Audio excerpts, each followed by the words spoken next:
झारखंड के मुख्यमंत्री हेमंत सोरेन ने बंगाल ग्लोबल बिजनेस समिट पर कहा, देश और राज्य के विकास में कई लोग भाग लेते हैं, देश विदेश से निवेश आता है। इसको लेकर यहाँ एक बड़ी संगोष्ठी हुई। देश के राज्य के विकास में कई लोगों की भागीदारी होती है,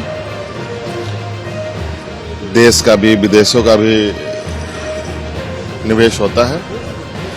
उसको लेकर के यहाँ पर एक बहुत बड़ा संगोष्ठी हुई, हम लोग भी शरीक हुए। हमारे राज्य में भी कई सारे लोग निवेश करते हैं और चूंकि बहुत सारा चीज बंगाल झारखंड में समानताएं हैं, झारखंड में भी असीम संभावनाएं हैं और हम चाहते हैं कि हम लोग सब मिलकर राज्य को मजबूत करो, देश को मजबूत करें। बिल्कुल, झारखंड में तो वैसे ही लोग बहुत इंटरेस्ट भी रखते हैं। AIMIM प्रमुख और सांसद असदुद्दीन ओवैसी ने कहा, 2022 की प्यू रिसर्च की रिपोर्ट के अनुसार अमेरिका में भारत के 6,75,000 लोग बिना दस्तावेज के रह रहे हैं। ये लोग जब यहाँ आएंगे तब सरकार उनके लिए क्या करेगी? अभी भी यूएस में 2022 की प्यू रिसर्च की रिपोर्ट है, 6,75,000 भारत के नागरिक अनडॉक्यूमेंटेड इमिग्रेंट हैं और फाइनल लिस्ट में अभी 18,000 लोग हैं। तो ये सब जब लोग यहाँ पर आएंगे, एक तो रेमिटेंस का नुकसान भी होगा, दूसरा उनके लिए सरकार क्या करेगी, तो ये इनको देश को बताना पड़ेगा। और फिर ये जो पूरे बीजेपी का हर नेता बोलता है वो मोदी जी ने देश का नाम ऐसा कर दिया, विकसित भारत, क्या क्या सुपर पावर हो गए, ये भी क्या हो रहा है? फिर ये इस तरह से क्यों उनको एक बेइज्जती से, अनडिग्निफाइड तरीके से उनको लाया जा रहा है? भाजपा सांसद रवि किशन ने समाजवादी पार्टी प्रमुख अखिलेश यादव के बयान पर कहा, 6 महीने पहले जब ये 42 सीटें जीते थे तब चुनाव आयोग हिमालय पर था, अद्भुत था और आज वह मारा गया। ये लोग सदन में कफन लेकर आ रहे हैं, इससे काला दिन कोई नहीं हो सकता। महीने पहले इलेक्शन कमीशन हिमालय पर था, अद्भुत था जब जीत गए थे 42 सीट, आज वो मर गया, 6 महीने में ही मर गया। अब कफन लेकर देश की सबसे बड़ी पंचायत में आ रहे हैं, सबसे बड़ा काला दिन, इससे काला दिन हो ही नहीं सकता कि अब राजनीति इतनी ओछी होती जा रही है कि लोग कफन लेके आ रहे हैं। लकड़ी भी ले आते, तुष्टीकरण की राजनीति तो लोग ओपनली कर रहे हैं, कफन ले आते, लकड़ियों ले आते। तो इससे अपने समुदाय, अपने वोटरों को हमेशा ये संदेशा भेजते हैं और जाति की राजनीति हम लोगों पर लगाते हैं, भाजपा वाले जाति राजनीति करते हैं। ये सब बहुत, देखिए, ये जनता सब समझती है और जनता जवाब देती है, जनता का वोट है।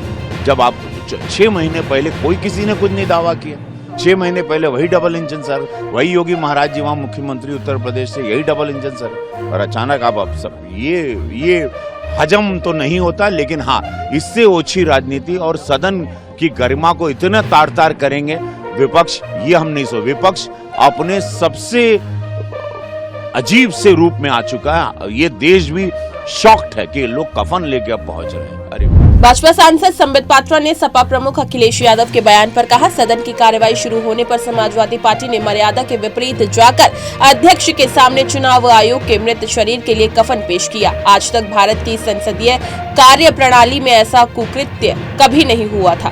कफन देना पड़ेगा, अर्थात सफेद कपड़ा देना पड़ेगा। जब सदन आरंभ हुआ तो समाजवादी पार्टी ने आज पहली बार मर्यादा तोड़ते हुए चुनाव आयोग के मृत शरीर के लिए कफन प्रस्तुत किया स्पीकर महोदय के सामने। आज तक हिंदुस्तान के पार्लियामेंट्री प्रोसीडिंग्स में, संसदीय गतिविधि में इस प्रकार का कुकृत्य कभी नहीं हुआ था। चुनाव आयोग एक बहुत महत्वपूर्ण संवैधानिक संस्था है, एक कॉन्स्टिट्यूशनल बॉडी है। ये कहना कि चुनाव आयोग के कमिश्नर इत्यादि मर गए हैं और चुनाव आयोग मर गया है और उसके लिए कफन प्रस्तुत करना, सफेद कपड़ा पार्लियामेंट में देना, इससे जघन्य कांड कुछ नहीं हो सकता है। This is almost like a torture on democracy.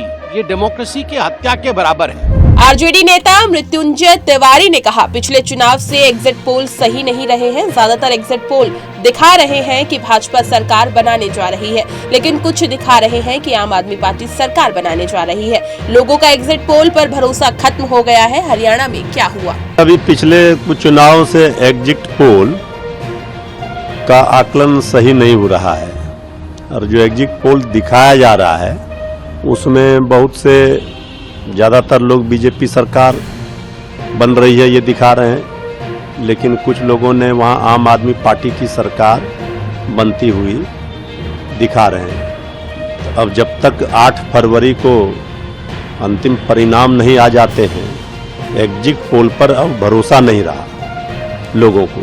Haryana में क्या हुआ?